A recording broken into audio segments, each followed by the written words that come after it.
You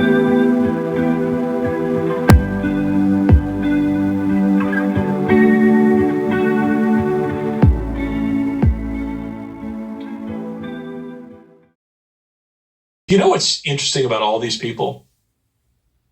None of them are volunteering to off themselves.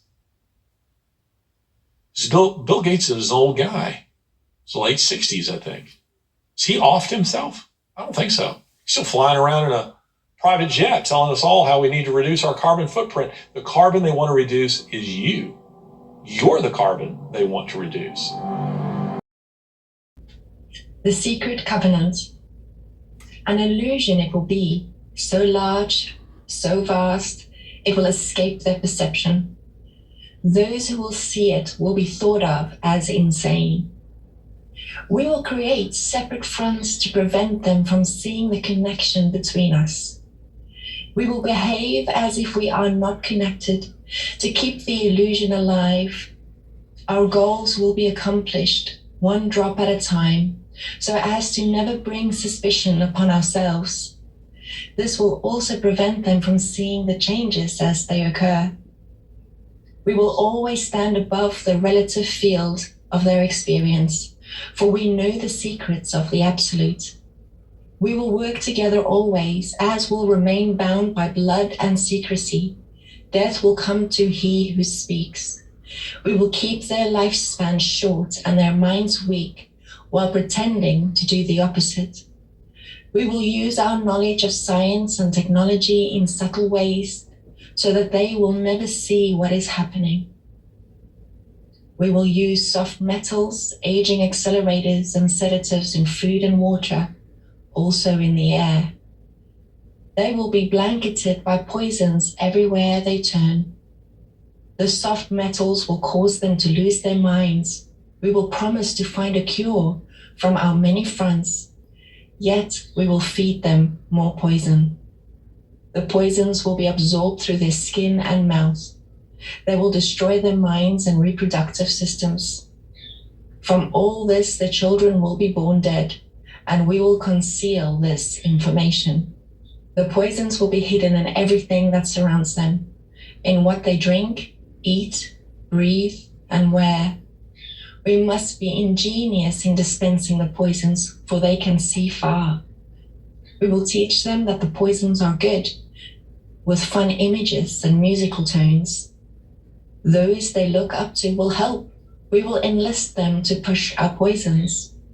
They will see our products used in film and grow accustomed to them, and will never know their true effects. When they give birth, we will inject poisons into the blood of their children and convince them it's for their help. We will start early on when their minds are young. We will target their children with what children love most, sweet things. When their teeth decay, we will fill them with metals that will kill their mind and steal their future. When their ability to learn has been affected, we will create medicine that will make them sicker and create other diseases, for which we will create yet more medicine.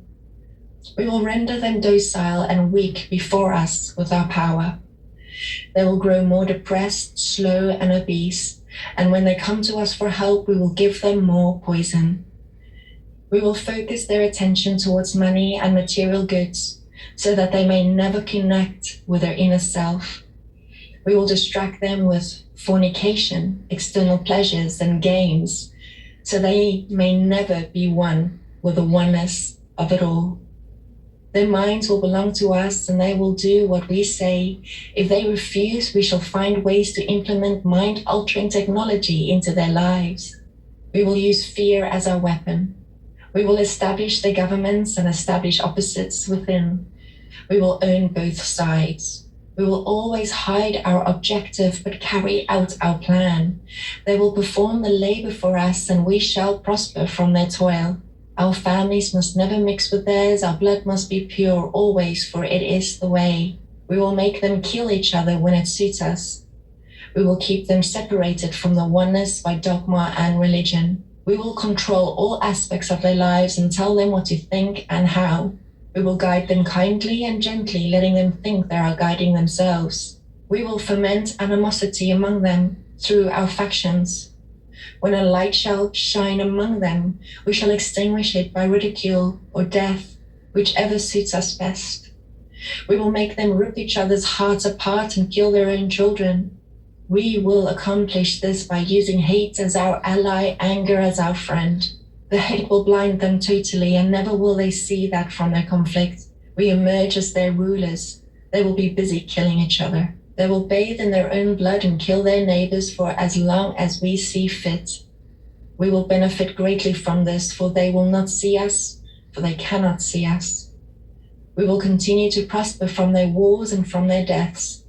We shall repeat this over and over until our ultimate goal is accomplished. We will continue to make them live in fear and anger through images and sounds. We will use all the tools we have to accomplish this. The tools will be provided by their labor.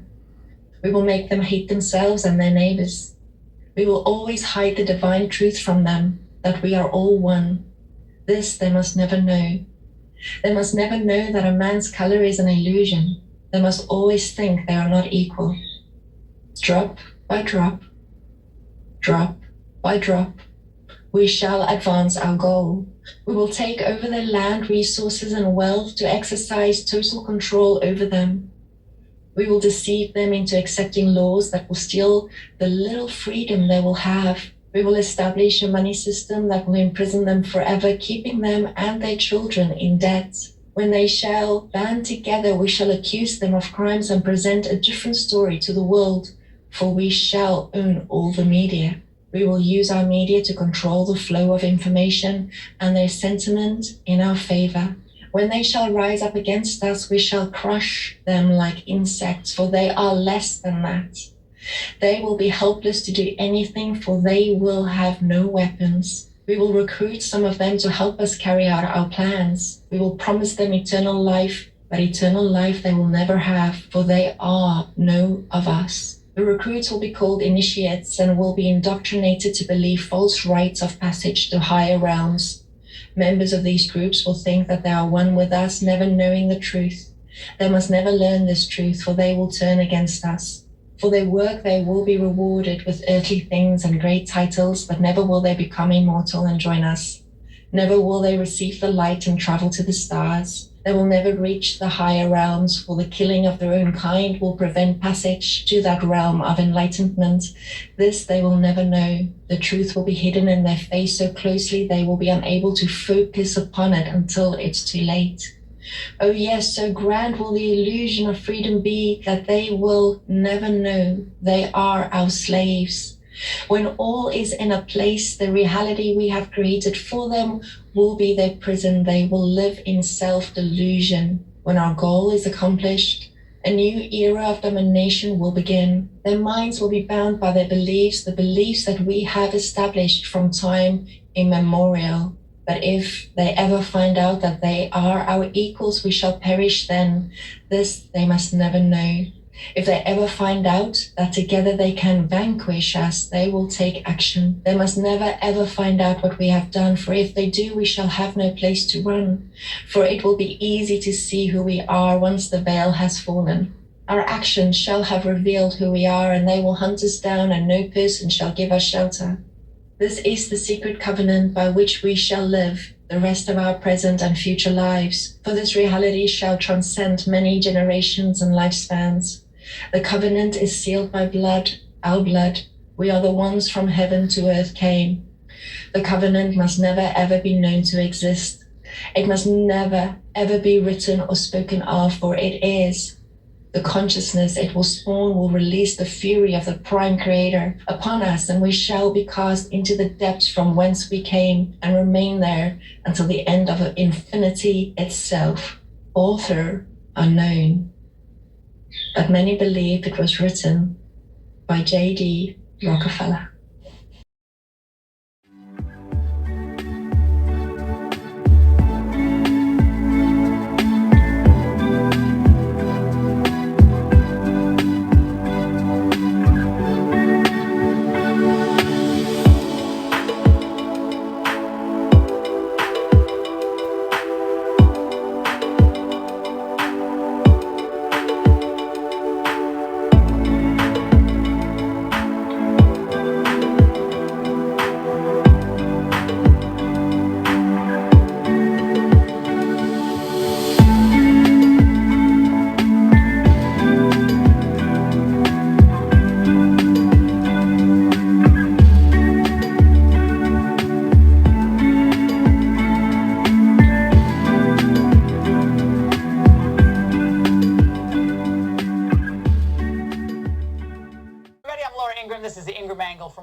tonight. Thanks so much for being with us. Project Brainwash. That's the focus of tonight's angle. I'm afraid. Don't be afraid. No. Be afraid. Be very afraid. Well, fear is a powerful emotion. Now, sometimes fear is good because it spurs us to the right action, like we take cover in a storm or we fight back if attacked. But lately, we've seen politicians use fear as a powerful weapon of coercion and control. Get the shot, or you're going to get COVID and die. Wear a mask, or you could be on a ventilator. Now, these control freaks use a combination of threats and fear to get people they hope to change their behavior. And this requires relentlessly pounding home a simple message. The climate crisis is a threat to us as a species and this planet. They've gone from global warming to climate change to Kamala's climate crisis.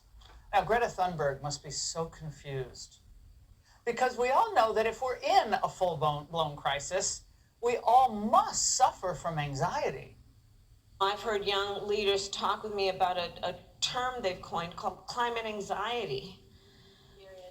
Right? Which is fear of the future and the unknown, of whether it makes sense for you to even think about having children, whether it makes sense for you to think about aspiring to buy a home, because what will this climate be? Only fear we have is that you actually are a heartbeat away from the presidency, sweetheart. Well, this sounds terrible, though, right? It sounds like we need to expand disability benefits, maybe, to include not just long COVID, but long climate anxiety. Now, of course, the truth is it's not climate anxiety, pushing young people away from getting married or deciding to have children or more children. For that, you can blame the left's permissive moral climate along with Biden's rotten economy. But nice try, Kamala. Now, none of what they're saying is convincing beyond maybe college campuses, especially when they start using the E word. Ours is an administration that is always focused on equity. So environmental justice is a phrase that we use to talk about that we want to make sure that there is equality and justice for all people. Translation: they need you to be poorer and less mobile to install the type of global controls that will allow them to be in charge of all things that are important, resources like food, water, and fuel.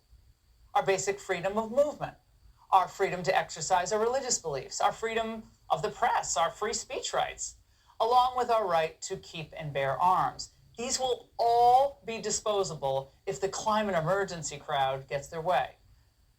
And as if to prove our point, Biden still looks to link arms with one of the world's most repressive regimes, one of the most polluting regimes, well, to help you in the crisis. But we also stand ready to work together with China on issues where progress hinges on our common efforts. Nowhere is that more critical than accelerating the climate crisis, than the accelerating climate crisis. Decelerating, accelerating, same thing. Of course, he's decelerating, except it's the U.S. economy he's decelerating.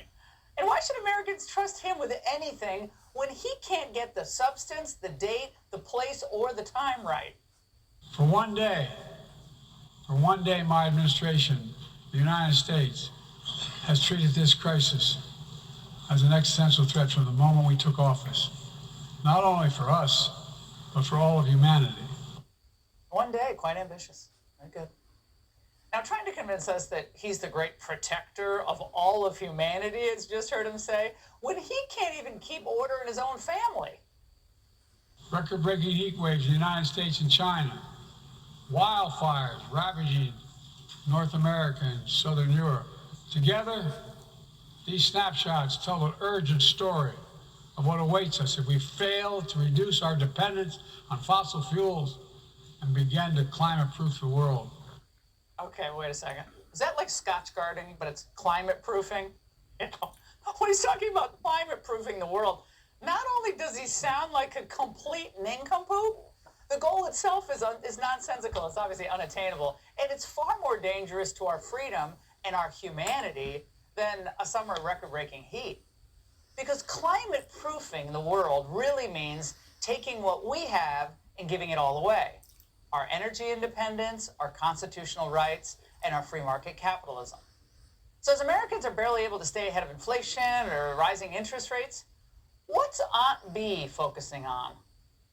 We have an initiative to enable the World Bank and the other multilateral development banks to greatly expand their provision of resources and to mobilize private capital for climate change. In other words, we're going to make sure that America borrows more money so we then can give it away to other countries for solar panels and wind turbines that are made in China. Now remember, Team Green only gives the little people two choices. Either be happy with a lower standard of living or destroy the entire planet. So living with less, having less, traveling less, it's the new normal. And it's the mission of the think tank elites who already have their fat nest eggs to sell it to you.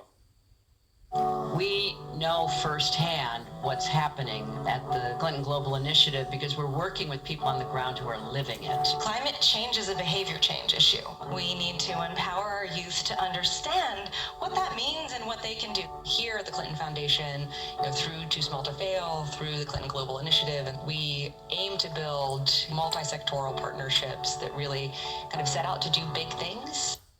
You lost me at multi-sectoral. Because when I think of sacrifice and truth-telling, I really think of the Clintons. I think about young people leading the fights against climate change, thinking, doesn't matter if I'm rich and famous and powerful, I can still make a difference and I can't let anything stand in my way.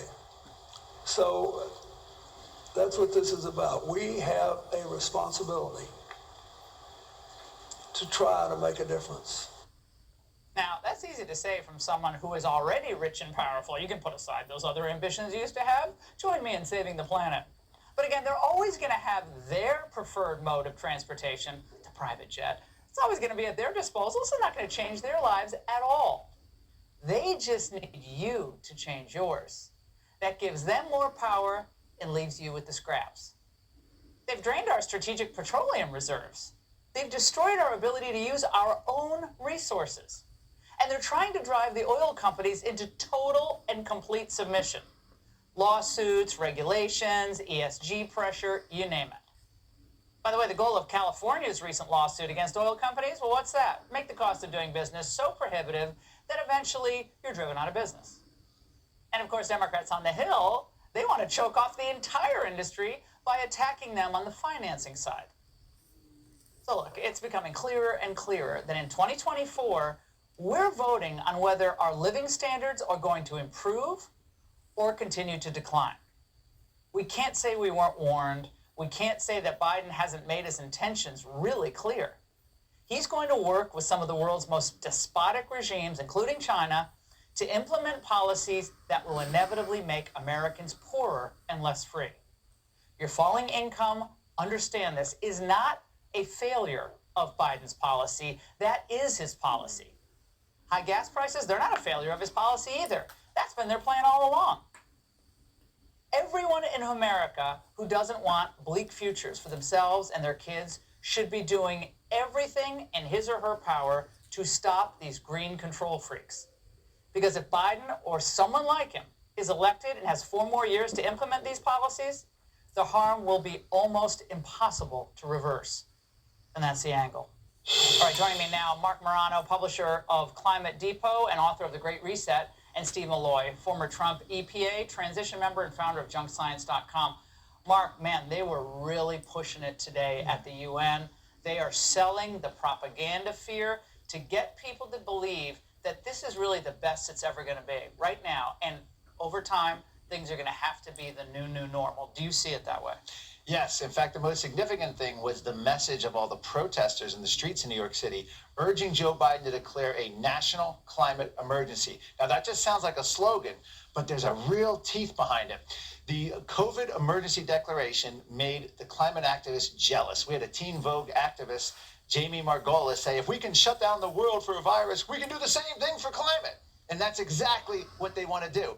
The Center for Biological Diversity has estimated that Joe Biden will get 130 new executive powers by which to bypass democracy if this climate emergency declaration goes through, they will be able to literally have no vote in Congress to impose this agenda upon us, just like COVID. Steve, where's the Republicans in the Senate? The Senate leadership see what's going on here. This is an attempt to choke off oil and gas. Oil's high; it's $95 a barrel now, but mostly because they're making the oil companies richer and richer. But they want this over. They want to end this exploration in the United States. Maybe just a little trickle, but this is war against our future and our prosperity. Yeah, definitely, it's war against our economy. They want to shut down the fossil fuel industry. The Biden administration wants to have the banks loan money based on temperature goals. Meanwhile, they say that communist China's coal emissions are not a problem. And then you have Republicans in the Senate. They're deaf mutes. I'm sorry, but they don't say anything. They're not saying anything. If I was a senator, I would be burning the place down, making the point that the Biden administration is trying to destroy this country through climate policy. But Republicans don't seem to be too exercised about it. Well, it seems to me that the ideas that are being floated now to further combat this climate change and emergency are getting crazier and crazier. The New York Times published an op-ed piece claiming that geoengineering the oceans by adding iron, and in fact fertilizing the oceans now, may offer the best, most effective, most affordable way to not just slow the march of global warming, but to reverse it by directly drawing carbon out of the atmosphere. Well, is there any merit to that? Or? No, I mean, this is just another multi-billion-dollar scheme. They're talking about geoengineering the oceans. Bill Gates is giving Harvard University billions of dollars to try to block out the sun to prevent global warming. And then you have CBS this morning and multiple other mainstream shows, the ABC News Weather, talking about cloud seeding. The new motto seems to be the government will control the weather and you will be happy. They're literally going to pour billions of dollars into these schemes to try to alter the climate. And then they're going to say, well, we don't know the result, but because you're not going along with the Green New Deal, we have no choice but to do these risky schemes. Steve, do you not agree that this is it for us? I mean, we vote to continue this economic decline and to basically neuter ourselves on the energy sector side. How do you come back from that? It'd be extremely difficult after 4 more years. Well, when President Trump left office, we were in charge of the oil market, the marginal price. We controlled it. We were energy dominant. Joe Biden completely dropped the ball there. And even though we are actually producing more oil now than under the Trump administration, we have lost the chance to control the oil market, and it's causing inflation. It's hurting our national security. OPEC is back in the driver's seat like they were in the 70s, the 80s, the 90s, and the 2000s. And they took what was a 500-year supply, 600-year supply of oil and gas, and now we have put off limits millions and millions of acres. We have the prohibitions in New Mexico as well. That is the future. I mean, that's just a glimpse into what the future is going to be for the country. Yeah, all they're doing is offshoring energy exploration to countries with lower human rights and environmental standards. And like when you talk about carbon taxes, the UN in Africa wants a global carbon tax. All that's going to do is raise CO2 emissions, period, because it's going to move all the Western wealthy countries with the highest standards to development energy extraction in countries that don't have it. This is the intentional collapse of our energy, food, and transportation. It's happening right before our eyes. There's no vote of Congress generally on any of this. Just like COVID, we didn't vote on mask mandates, school closures, church closures. We didn't vote on car gas bans. California legislators no one I know is in favor of any of this. I mean, there's some of the crazies on college campuses and the activist types, but I don't hear Americans clamoring for higher gas prices. Please take our gas stoves away. Please give us these mandates on the EVs in our states. Who's asking for this? Well, no one is. But of course, during COVID, we all rolled over for big government. And so big government now thinks it can do whatever it wants. All it needs to do is declare a climate emergency. They want it to go from COVID lockdowns into a climate lockdown, and that's where we're headed because they think we'll just take it. Yeah, I predicted this 3 years ago, the climate lockdowns, racial lockdowns. This never ends. Anything to take your personal freedoms away. Shouldn't whoever the nominee is going to be, might be Trump, it probably will be Trump at this point, could be DeSantis or maybe someone else. This should be front and center every single day. I'm going to get gas down to about, by the time I'm done, it's going to be $2.25 a gallon again. Absolutely. Yes? Isn't that a winner issue? Just run on the fact that we're not going to ban gas-powered cars. No one voted for it. It's not going to happen. And you tell the automakers that, and you tell the consumers. We have the corporate... They're killing the UAW. The EVs are killing the UAW. They're killing the auto industry. They're killing the auto. And corporate banks are now saying they're not going to give car loans to people who buy gas-powered cars. The World Bank isn't going to allow financing at the automaker level, according to Nicholas Stern. This is the world in which we face, and the Republicans need to get their game up and fight this. So we'll see, next week at the debate whether any Republicans are going to be serious about this. At the last debate, Vivek had good answers, DeSantis had good answers. But after that, it just all kind of goes into generalities. It's like cliches and generalities. Right, We got to get specific on this. I'll tell you who's got the best answers. RFK Jr., he actually says, forget everything else you know about him. He said, I won't talk about climate change because it's been hijacked by the World Economic Forum and the UN for totalitarian control of society. As long as we're making China rich, don't tell me that we're fighting the climate change. I mean, they're not serious about any of that. Great to see both of you. Thanks so much. Thank you. All right, the next national emergency, as we were just talking about, according to the Democrats, well, the details coming up.